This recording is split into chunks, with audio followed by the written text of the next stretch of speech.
Hola, nuevamente en Notas Verdaderas, hablando de la realidad nacional de la política argentina en unos meses que están cada vez más calientes porque las elecciones son inminentes. En la provincia de Buenos Aires las PASO el 9 de agosto, la nacional en octubre, y estamos esta vez con la presencia en los estudios de QM de Horacio Pietragala, un diputado nacional por la provincia de Buenos Aires, integrante del Frente para la Victoria, secretario de Derechos Humanos de la Cámpora, que ahora se candidatea para renovar su banca como diputado nacional. Gracias primero, Horacio, por venir acá a QM, acompañarnos en este canal de la provincia de Buenos Aires. Horacio, vos sos se puede decir sin querer estigmatizarte o encerrarte en esto, sos un referente de una agrupación política como la Cámpora, pero además que surgís con una historia que es la historia, en definitiva, que caracteriza a gran parte de la juventud que está con el kirchnerismo, de la dirigencia juvenil del kirchnerismo, que tenés una historia de tragedia a partir de lo que fue la década del 70, del terrorismo de Estado. Sos un nieto recuperado. Y sos el nieto 75, ¿no? Sí, 75. ¿Recuperaste? Me río porque ¿te reís? siempre que cuando nos dicen nieto recuperado, mi chiste es, no, para recuperar falta un montón. Falta mucho. Pero no, sí, se dice así, nieto recuperado, nieto restituido, sí. Y en el 2003 tuve la suerte de encontrar mi identidad. Ahora, y también te definiste alguna vez como un diputado de abuelas, ¿no? Y sí, porque la verdad que yo desde el la segunda semana que había encontrado mi identidad, me sumé a Abuelas de Plaza de Mayo a colaborar, a participar y nunca me fui, ¿no? De ahí es mi pertenencia, es lo que me llevó a querer militar políticamente también, es lo que me hizo, primero procesar mejor lo que me estaba pasando, porque estar en Abuelas te da una claridad muy grande de cada caso, ahí conoces todos los casos, entonces sabés que vos no sos el único caso que le está pasando esto, entonces te viene bien para conocer a distintas abuelas que todavía no encontraron a sus nietos, padres que estaban buscando a sus hijos, hermanos que estaban buscando a su hermano, y todo ese proceso, el de la culpa que nos agarra a todos los nietos cuando tomamos la decisión de enfrentar la verdad y salir a buscar nuestra identidad, esa culpa que por lo que le puede pasar a tus apropiadores en el orden judicial, ¿no? Claro.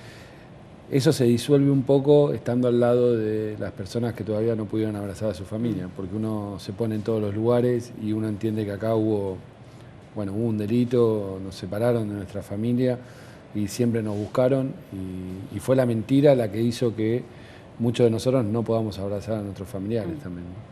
Ahora, vamos a ver, acá tenemos una foto con Estela, ¿no? ¿Y a Estela la conociste después de que recuperaste tu identidad o antes? En realidad el primer día la conocía de antes, obvio, Sí. ¿no?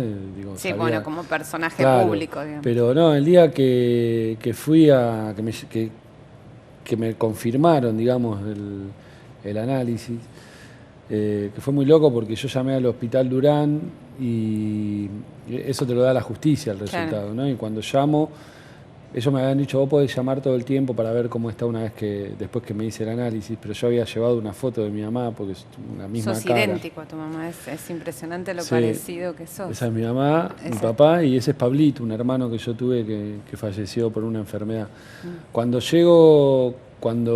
Esa es la foto que estaba en internet. Con esa foto voy a hacerme el análisis genético, claro. Le digo a la genetista, mirá, somos iguales, compará con este grupo familiar, claro. Así no tardamos. Entonces la ansiedad, llamo al Hospital Durán para averiguar si ya estaba el resultado. Me dice, mirá, ya salió de acá, está en el juzgado. Yo ya entendía que si había salido, claro, era porque ya había un resultado. Claro. Si no, se seguía comparando con todos los grupos familiares y había pasado nada más que 15 días. Entonces le digo, bueno, ¿pero se comparó con ese grupo familiar? Sí, me dijo, listo, yo confirmé, claro, por la mía, que ya me había... Corté, mi nombre era César Sebastián Castillo en ese momento. Corté, llamé. ¿Qué edad tenías en ese momento? Y en el 2003 tenía, hasta ahí yo pensaba que tenía 25, ¿no? corto, llamo a abuelas, me atiende, me acuerdo, Mariana, que era una chica que trabajaba ahí, hermana de un nieto, y le digo, mira, te hablo Horacio, así automáticamente, ¿no? El cortar el teléfono fue el cambio de mi nombre. Ahí, directamente, ahí Sí, hiciste ese clic interno. así fue. Es impresionante. Sí, un poco porque sabía que mi papá se llamaba Horacio, mi mamá me había puesto ese nombre en homenaje a mi papá que estaba desaparecido, y para mí era un acto de amor, ¿no? Y empezaba a tener significado cosas que nunca habían tenido significado para mí. ¿Cómo cuáles, por ejemplo? Por ejemplo, el nombre, digamos. Claro. Antes el César no se sabía por qué era, digo, no había un significado de por qué mi nombre era ese. El poder llevar un nombre con esa connotación, digamos, para mí era importantísimo. Y yo venía dudando de mucho tiempo, digamos, ¿no? Es como que yo siempre digo que la duda, que la tuve tanto tiempo. Esto le ha pasado a muchos hijos, ¿no? Que tienen algo que no les Sí, termina sí. de cerrar. En esa foto ¿no? que estoy con Estela y atrás está Sí. Victoria Montenegro. Sí. Que con Victoria nosotros nos criamos juntos y en el mismo edificio. Y ella vivía con el militar que me entregó a mí y ella fue apropiada por el militar. Y bueno, la noticia de ella sale mucho antes, ¿no? Sale en el año, me parece que se empieza a hacer, se empieza a hablar del tema en el año 96, si no me equivoco, 94, 96. Y entonces a mí es como... ¿Cómo no me...? Yo no te iba a movilizar. Claro, ¿cómo no me iba a movilizar? Pero a la vez, mi primera novia, después de recuperar mi identidad, todo, me decía, cuando me enteré de la noticia, se me vino a la cabeza que vos me preguntabas si yo te veía parecido a las personas. Tengo 2 metros, las personas que me criaron eran muy petizas, digamos. No, era muy diferente, muy diferente. Ahora decime, vos... tu papá estaba desaparecido, tu papá era un militante, era un cuadro de la juventud peronista. Tu mamá también, pero iba a 2 cosas. Por un lado, tu papá volvió en el mítico vuelo del regreso de Perón, ¿no? Que eran personajes muy seleccionados los que venían, digamos, hablaba de un compromiso. Sí, él viajó en representación de la juventud peronista de Capital. Fue elegido para viajar, digamos. Mi tío Jorge, que ya falleció, pero que pude disfrutarlo. Me contó esa anécdota, cómo la vivió mi papá, ¿no? ¿Cómo fue? Y la verdad que, digamos, imagínate que eran militantes. Muy jóvenes. Muy jóvenes. Papá cuando viajó en el charter, si no me equivoco, tenía 23 años. Para él fue... Lo más loco fue la anécdota dentro del avión. Que bueno, él estaba, el general viajaba en primera con su comitiva más cercana, y en un momento él estaba atrás, se acerca a López Rega, va atrás y le dice, el general quiere hablar con usted, se acerca, imagínate, mi viejo, va adelante, se sienta al lado del general, el general saca un maletín, primero le habla de un par de personas que estaban ahí como diciendo que hacen esto acá, ¿no? La verdad que como discutiendo por qué eligieron que vengan algunos que están acá, bueno. Después saca un maletín con 2 armas, ¿no? Y dice, ahora cuando bajemos va a haber conflicto seguro. Igual no te preocupes, yo bajo primero, pero vos defendés a los compañeros. Y le da un arma a él y un arma se la queda el general, ¿no? Bueno, la responsabilidad de papá cuando el avión llegó fue esa. Por suerte no hubo lío en esa vuelta, que fue la primera vuelta. La primera. Y no pasó nada, digamos. Y la anécdota dice que Chunchuna Villafañe, nunca se lo pregunté, se lo tendría que preguntar, escondió, después que no había nada, le escondió el arma que le había dado el tu arma papá. En la cartera, sí. Hay que ver si los relatos son tal cual respetados. Tenés que preguntar eso, porque para ver ese recorrido. Ahora decime, bueno, y tu papá lo detuvieron en Córdoba, ¿no? A papá lo detienen en Córdoba en el año... Antes del golpe. Sí, antes del golpe, en el año 75, octubre del 75.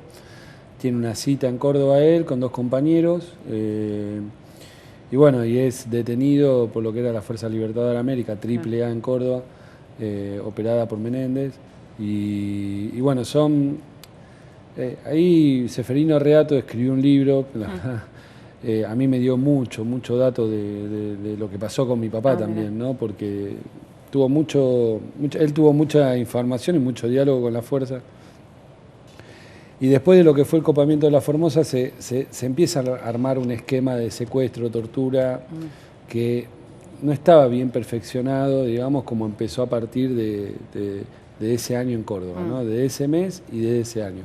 Él comenta en un libro que es Viva la Sangre que las primeras víctimas, digamos, de esa planificación nueva que era secuestrar, sacar información, torturar, pero bien esquematizada, era Jensen, que fue el que cayó con mi papá en ese momento. Y que los tuvieron un mes sacando la información en la Quinta de Menéndez. Primero pasaron por el D2 de Córdoba, después en la Quinta de Menéndez y después fueron fusilados a un costado de una ruta, digamos, y apenas en malagueños, apenas tapados, ¿no? Con arbusto, todo. Y a esto hubo un llamado de atención a quienes tomaron la decisión de asesinarlo porque decían que lo tendrían que haber tenido mucho más tiempo, ¿no? Esto como un planteo, como una discusión que fue la Quinta de Menéndez, fue la primera centro clandestino que se empezó a planificar como lugar de detención, de tortura, ¿no? Antes capaz que los tenían poco tiempo y el cautiverio era más, ¿no? El sostener en el tiempo hasta ablandarlo, sacar la información y todo. Claro, ahí quizás también hubo diferencia entre la forma que actuó el ejército y la forma que actuó la marina, seguro, ¿no? Eso es. Seguro. Ahora decime, y desde que cuando empezó la dictadura, tu mamá estaba embarazada. Claro, mamá a mí me tiene el 11 de marzo, en realidad días antes del 76. Días antes del 24 de marzo. Ella ya había sido mamá, digamos, ella estaba feliz. ¿Dónde vivía en ese momento tu mamá? Y en ese momento estaba clandestina mamá, ¿no? Ella vivía en Flores, pero pasó a vivir en zona norte, se cambió de nombre, pasó a la clandestinidad porque al haber caído papá, es más, fueron a la casa de mis abuelos a buscarla a ella. Pero bueno, la compañera que la acompañó a parir, digamos, me contó que salió llorando, feliz, del quirófano porque era varón y que me podía poner el nombre de Horacio, ¿no? Claro. Eso para mí, digamos, cuando yo lo leí, cuando dudaba, me acercaba a abuelas y pedía un poco, a ver este caso, a ver, y yo me ponía a leer y leí ese relato, ¿viste? No me podía llamar de otra manera.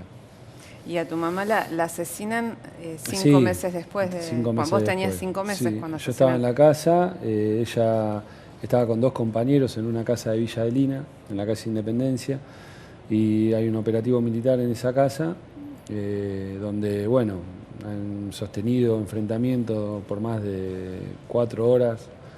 Los vecinos cuentan que fue un enfrentamiento muy largo. Y bueno, a mí, una vez que matan a mi mamá y a las 2 personas, a mí me sacan de la bañera. Mi mamá me llega a poner en la bañera con almohadones y a mí me sacan de ahí, me llevan a una clínica porque tenía un pequeño sangrado en un oído. Un vecino al frente que hacían el operativo desde esa casa donde utilizaban el teléfono del vecino, todo. Mi abuelo al otro día llega a esa casa. Al otro día a la noche llega a esa casa, habla con este vecino y le dice al bebé lo llevaron a la clínica Mayo y los cuerpos están en el cementerio de Bulón, porque como hablaban por teléfono desde la casa sabía todo, pero cuando mi abuelo llega a la clínica hacía 1 hora que me habían sacado ya, no me encontró por 1 hora, ¿no? Y bueno, a partir de ahí nunca más tuvieron ningún dato sobre mi paradero y bueno, y él pudo identificar dónde habían sepultado a mi mamá. Después hace la denuncia, después la democracia, cuando viene la democracia exhuman el cuerpo, pero recién lo identificaron en 2005, ¿no? En 2004 me entrega el EGAF parte de los restos de mi mamá, ¿no? Y tuve la suerte de a los pocos meses de recuperar mi identidad, que fue se me fue la fecha, pero en el 2003. sí, fue en agosto del en marzo del 2003 yo recupero mi identidad y sí, en pocos días de mi cumpleaños, voy a decir.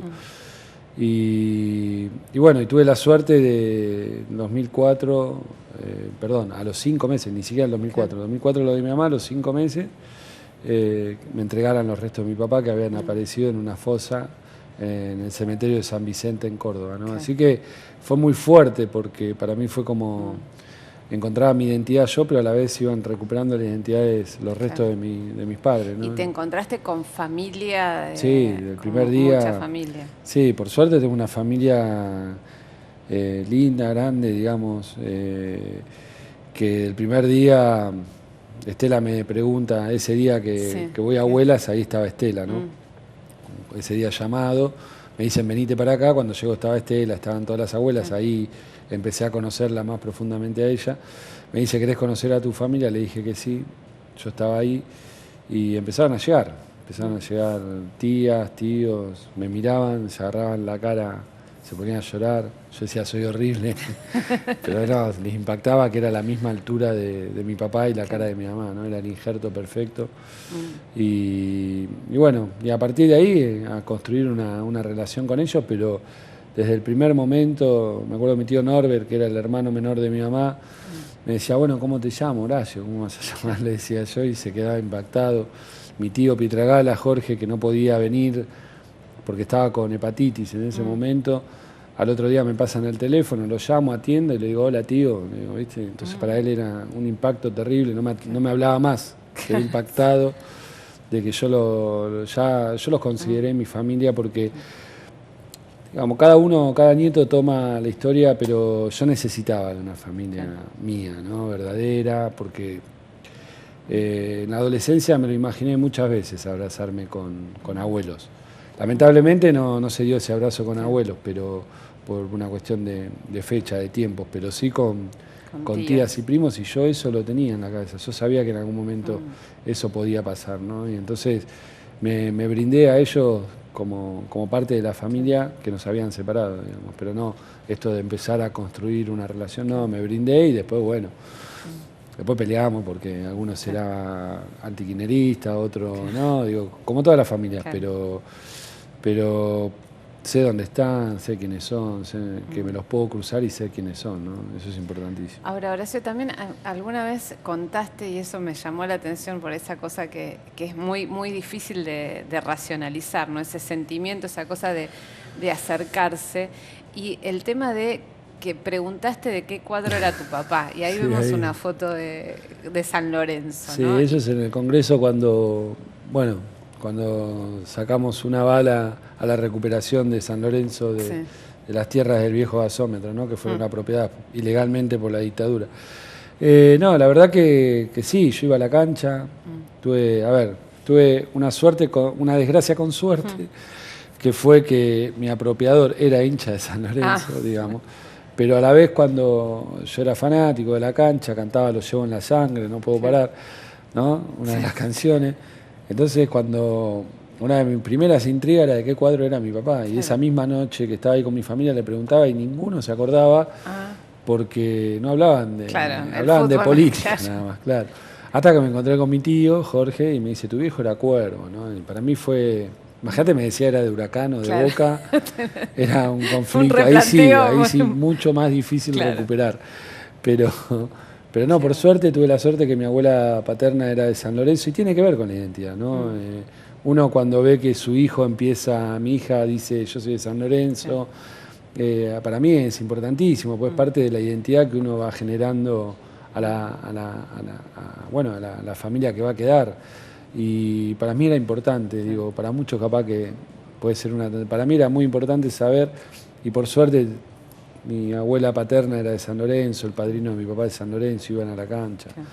Y bueno, reafirmé fue lo único que no me cambió, eso es lo más loco. Porque me cambió el nombre, la edad de nacimiento, el signo, digo, me cambió todo. Lo único que no me cambió es el cuadro de fútbol, ¿no? Ahora, te hago una última, pero la seguimos en el próximo bloque antes de entrar más en la actualidad política. Digamos, vos decís, bueno, fue lo único que no me cambió. Tenías 25 años o más tenías en realidad. En realidad tenía 27. Ah, mirá, bueno, ¿qué te quedó de esa vida pasada que tuviste hasta los 27 años, que es mucho, ¿no? Que es niñez, adolescencia, primera juventud, esa relación con la gente que te había criado? Y quiero que me cuentes eso en el próximo bloque, antes de entrar a esta actualidad de diputado nacional candidato a la reelección. Seguimos acá en Notas Verdaderas en el próximo bloque con Horacio Pietragala.